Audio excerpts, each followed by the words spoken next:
रामचंद्र महाराज की जय। बोलो वृंदावन बिहारी लाल की जय। बोलिए सनातन धर्म की जय। देखिए अभी आपने बड़े सुंदर सुंदर भजनों के द्वारा अपने हृदय को आनंदित किया, अपने कानों को आनंदित किया, अपने जीवन को पवित्र किया। अब थोड़ी देर के लिए शांति का दान दें। थोड़ी देर के लिए आप 2 वचन, ज़्यादा नहीं क्योंकि समय बहुत हो गया, तो बड़े प्यार के साथ आप सबने श्रवण करना है। अभी आप सुन रहे थे कि आज का ये पावन सत्संग किस उपलक्ष्य में हो रहा है। आज का ये पावन सत्संग हमारे गुरुदेव भगवान के बड़े ही प्यारे बच्चे, बड़े ही प्यारे सेवक भाई सुखदेव जी मल्होत्रा और हमारी, मैं बहन कहूँ क्योंकि मेरे से छोटी या मेरे से बड़ी, मैं क्या कहूँ, बहन नीलम जी, क्योंकि हमारा जो गुरु भाइयों वाला नाता है उससे बड़ा कोई नाता नहीं। आज उनकी सुपुत्री बेटी दिव्या की शादी के उपलक्ष्य में इस सत्संग का आयोजन किया जा रहा है। आप सभी बड़े प्यार के साथ गुरु महाराज जी की महिमा का गुणानुवाद गा रहे थे, सुन रहे थे और आनंद ले रहे थे। तो कहते ना, जब भी कोई गृहस्थी कोई शुभ कार्य करने जाता है तो सबसे पहला निमंत्रण, सबसे पहले वो अपने गुरुदेव का आह्वान करता है।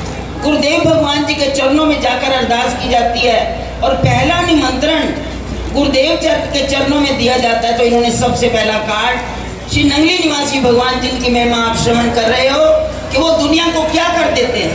अभी आपने सुना ना कि वो नंगली दा पीर जिदी होई मैं फकीर नियो होर दा होर बना नहीं गया, वो दुनिया से छुड़ा देता है।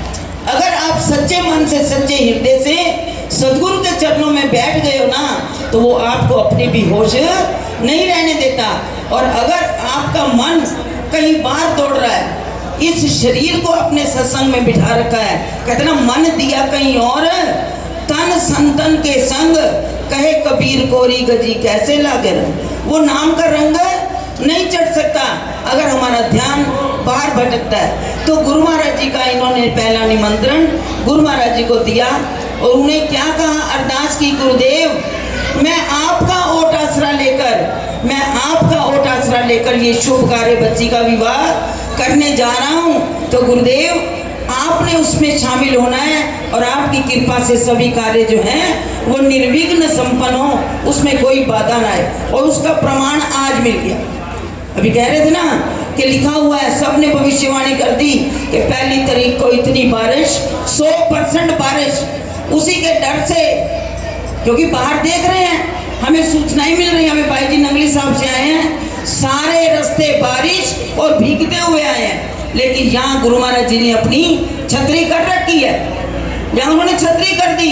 इस सत्संग भी शायद बाहर बैठते मन की वृत्तियाँ बाहर बिखरती, लेकिन अंदर सबको बिठा के उनको सबको अंदर की ओर ही वो ले आए हैं। क्योंकि कहा जाता है कि जब मैं भीतर गया, जब मैं भीतर गया, ये सत्संग का मार्ग क्या है, ये अंदर जाने का मार्ग है, बाहर बिखरने का मार्ग नहीं है, ये अंदर जाने का मार्ग है। तो उसने कहा, जब मैं भीतर गया, भीतर जब मैंने अंदर की चढ़ाई की, अंदर मैंने अपने नाम का सिमरन किया, तो जब मैं भीतर गया तो मैं भी तर गया।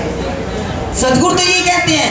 तो आज ये जो शादी का सत्संग हो रहा है, तो इसमें गुरु महाराज जी के चरणों में हमारी यही अरदास है, ये बच्ची जो अपने नए जीवन में प्रवेश कर रही है, नए जीवन, ग्रस्त जीवन में प्रवेश कर रही है, इस बच्ची का भावी जीवन बड़ा मंगलमय हो, सुखमय हो, सदगुरु की कृपा सदा इस पर बनी रहे। कहते हैं गुरु घर की बच्चियां अपने घर को चमकाती हैं, और सबसे बड़ी बात वो अपने माँ बाप का नाम भी रोशन करती हैं, क्योंकि गुरु घर में शिक्षा ही यही दी जाती है। क्योंकि हमारे गुरुदेव भगवान ने, कौन सी बच्चियां अपने माँ बाप का नाम चमका सकती हैं। तो महाराज जी ने एक प्रमाण दिया कि एक बार एक स्त्री, कहते ना, पहले जल भरने के लिए जाती थी ना, तो ये बाल्टियाँ या ट्यूबवेल या कुएं नहीं होते थे, तब नदी के तट पर या पन घाट पर जल भर कर लाया जाता था।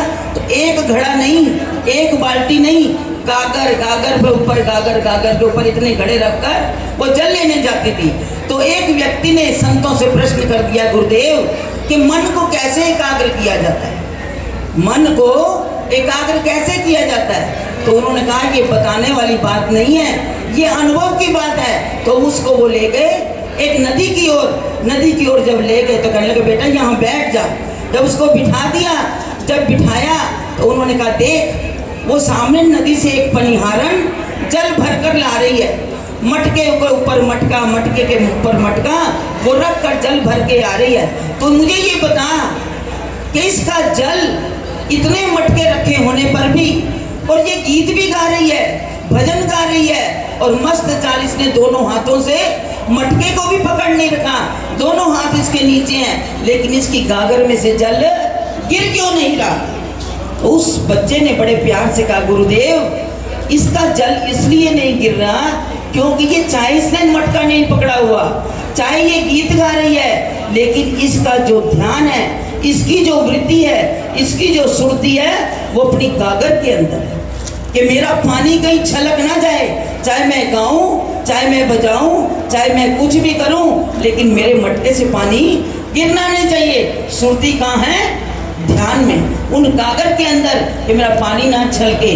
वो कहते हैं संसार के कार्य भी जिस देश में, जिस घर में दूसरे, क्योंकि जब तक ये बच्चा शादी नहीं होती माँ बाप के घर में स्वतंत्र होता है, लेकिन एक दिन शादी नहीं हुई तो बच्चा बड़ा हो गया और सारी जिम्मेदारी, कहते हैं एक दिन भी तुमसे कोई गलती नहीं होनी चाहिए, ये सबसे बड़ी बात आ जाती है। तो उन्होंने कहा जो बच्चा हर काम को करने में, कोई अगर किसी बड़े ने आवाज़ दी है ध्यान से सुनेगा तो उसके काम में कभी गलती नहीं हो सकती। जो जिस कार्य को भी करेगा बड़े ध्यान से करेगा, और सबसे बड़ी बात कि उसके जीवन का व्यवहार सबसे बड़ा सुंदर होना चाहिए। व्यवहार के अंदर क्या क्या आ जाता है? व्यवहार के अंदर क्या क्या आ जाता है? तो गुरु नानक देव जी ने बड़ा सुंदर लिखा है कि जीवन के अंदर क्या होना चाहिए कि श्रवण निमन सोखर थिवण गुण जीवा मणिया मंत एत्रे भैनी जे बस आवे ता बस आवे कंत। कहते हैं मनुष्य जो है, एक तो कहते हैं अपने इस कंत को, जो शादी होके जाए, जो इस रूह का पति होता है, अब इस देह का पति जो है, एक उसको खुश करना होता है। और ये भक्ति मार्ग के अंदर क्या है, जो भक्ति के अंदर, अध्यात्म के अंदर लगे होते हैं, वो अपने इस कंत को, अपने सदगुरु संत को, उसको रिझाते हैं। तो इन दोनों रास्तों में, परमार्थ में भी और संसार में भी, ये दोनों के अंदर बात एक ही आती है, निमन सोखर खिवण गुण जीवा मणिया मंत। क्या? निमन मैंने झुकना, खिवण मैंने तुम्हारा माथा खिला होना चाहिए, निमन सोखर खिवण गुण जीवा मणिया मंत, तुम्हारी जीवा पर मणियों जैसे मीठे बोल होने चाहिए। ये तीन बातें अगर तुम्हारे जीवन में होगी, तुम कहीं भी मार नहीं खा सकते, कोई तुम्हें हरा नहीं सकता, और तुम अपने उस पति को भी राजी कर सकते हो, तुम अपने इस परमात्मा को भी राजी कर सकते हो, अगर तुम्हारे अंदर झुकने का गुण है। झुकने को कहते हैं, झुका कौन होता है? वृक्ष देखो, चाहे पत्थर पड़ते हैं, लोग फल पाने के लिए पत्थर मारते हैं, लेकिन वो आगे से पत्थर नहीं मारता, वो मीठे फल ही देता है। कहते तुम्हारे अंदर भी अगर ये बात आ जाएगी कि तुम जो झुकने का गुण सीख लोगे, कहते झुकने के अंदर बड़ा ही आनंद है, झुकने के अंदर बड़ा। कहते सबसे पहले अगर तुम अपने माता पिता के चरणों में नमस्कार करोगे तो तुम्हें सबसे पहली आशीष मिलेगी। परमात्मा के चरणों में झुकोगे तो सदगुरु की आशीष मिलेगी। तो इसलिए कहते झुकना जीवन में सब कुछ प्राप्त करने के समान है, तुम्हें सब कुछ मिल जाएगा। और जीवन मैंने कि ये सबसे पहला गुरुदेव जो अपने बच्चों को, अपने दरबार की बच्चियों को सिखा के देते हैं कि तुम अगर अगले घर में जा रही हो, तुम्हारे घर में कोई भी आए उसका हंसकर स्वागत करो, मीठे बोल बोलकर उसके मन को अपना बना लोगे तो तुम जो है दुश्मन को भी अपना बना लोगे, सभी तुम्हें प्यार करेंगे और तुम सबका प्यार पालोगे। और तीसरी बात कि मीठे बोल बोलकर तुम सबको अपना बना लोगे। फिर उन्होंने प्रमाण दिया कि कागा क्या कछु लेत है और कोयल क्या कछु देत, मीठे वचन अलाए के जग अपना कर ले। कोयल किसी को कुछ देती थोड़ा ही है, और कौवा किसी से कुछ लेता नहीं है, लेकिन कौवा जब मुंडेर पर आकर बैठ जाए तो उसको सारे उड़ा देते हैं। और कोयल की मधुर वाणी, जब कहते हैं ना आमों का मौसम होता है ना, फूल खिलता है, तो कोयल हर पेड़ पर कू कू करती है, तो राह जाते राही भी उसकी आवाज़ सुनने के लिए खड़े हो जाते हैं। इसलिए कहते हैं तुम्हारी वाणी जो है वो मधुर होनी चाहिए। कहते ना गुरु घर की बच्चियाँ यही शिक्षा लेकर जाती हैं कि हमारा व्यवहार बड़ा ही सुंदर हो, विनम्रता से भरा हुआ हो, झुकने का गुण होना चाहिए। अगर तुमसे कोई भूल हो जाए तो अकड़ना नहीं, तुम ये कहना कोई बात नहीं, हमसे गलती होगी, हमें क्षमा कर दो। क्षमा अगर किसी ने मांग ली तो जो क्षमा ना करे उसकी सबसे बड़ी भूल, उसकी सबसे बड़ी भूल। कहते हैं संतों की बातें जो हैं आज दुनिया में मानता बड़ा कोई विरला ही है, क्योंकि संतों की बातें हटपटी, झटपट लखे ना कोई, उसको जल्दी किसी की समझ में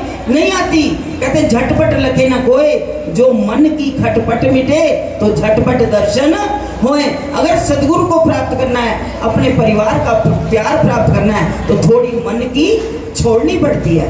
मन की छोड़कर चलोगे तो जीवन में सदा सुखी रहोगे। तो सदगुरु तो हमें सुखी रहने का मंत्र बताते हैं। तो इसलिए हमने ये जीवन में 3 गुण अपनाने हैं कि हमने झुक कर जीवन को अगर हम सही ढंग से निर्वाह करेंगे तो हमारे जीवन में कभी कोई बाधा नहीं आएगी। अगर हम प्रेम प्यार से सबके साथ बोलेंगे तो हम सब बड़ों का आशीर्वाद पाएंगे, झुक कर सबको प्रणाम करेंगे, और अगर कोई गलती भी हो गई क्षमा मांग लेंगे, तब भी हम सबको अपना बना लेंगे। अगर ये गुण तुम्हारे अंदर होंगे तो समझो तुम सबको भा जाओगे। तो इसलिए हमने इसी तरह का जीवन व्यतीत करना है। ये सदगुरु की शिक्षा हर गुरु घर की बच्चे को दी जाती है। बाकी जो इन शिक्षाओं को मान लेता है वो सबसे बड़ी बात और क्या है, जो बच्चों को जो गुरु घर के अनुयायी मान ले, वो हमेशा ये समझें कि गुरु समर्थ सिर पर खड़े, क्या कमी तो दास, रिद्धि सिद्धि सेवा करें, मुक्ति न छोड़ेगा। कि मेरे सिर पर तो समर्थ सदगुरु का हाथ है, और जो ये समझता है उसको जीवन में कभी भी किसी बात की ना धन की कमी, ना उन्हें किसी जमीन जायदाद की कमी, बाकी है इन चीज़ों के अंदर कुछ नहीं, लेकिन वो जीवन में बड़ा ही सुंदर अपना सुखमय जीवन व्यतीत करता है, जो सदगुरु को सदा अपने सिर पर विराजमान समझता है कि मेरे सदगुरु सदा मेरे अंग संग हैं और मेरी हर मुश्किल में मेरा साथ देने वाले हैं। और की घड़ी में सदगुरु ही काम आता है। तो इसलिए सदगुरु को सदा सिर पर विराजमान समझना चाहिए। तो आज ये बच्ची दिव्या जो अपने नए जीवन में प्रवेश कर रही है, तो ये बेमत समझे, कहते हैं गुरु ही माता, गुरु ही पिता, गुरु ही परमेश्वर है, वही हमारे सदा अंग संग है। बाकी सारे नाते संसार के वो यही के यही रह जाएंगे। उनके लिए हमने इतना वो मन में नहीं करना, क्योंकि हमारे सारे कार्य हमारे सदगुरु ही हमारे साथ मिलकर करते हैं, वही सदा हमारे अंग संग हैं। तो इसलिए गुरु महाराज जी के चरणों में मेरी ये अरदास है, ये बच्ची जो नए जीवन में प्रवेश करने जा रही है, ये अपने माता पिता का नाम रोशन करे, और गुरु महाराज जी इसकी जीवन में सदा खुशियाँ ही खुशियाँ दें, इसकी झोलियाँ सदा खुशियों से भरपूर रहे, और सदगुरु की कृपा इस पर सदा बनी रहे। इन्हीं शब्दों के साथ आओ सारे मिलकर इस बच्ची को आशीर्वाद, कहते ना सबकी आशीर्वाद जो अरदास है ना वो गुरु महाराज जी जल्दी सुनते हैं, संगत की अरदास। तो सारे मिलकर हमारे साथ बोलना और इस बच्ची को आशीर्वाद देना, सब ने मिलकर बोलना। बोलो जय का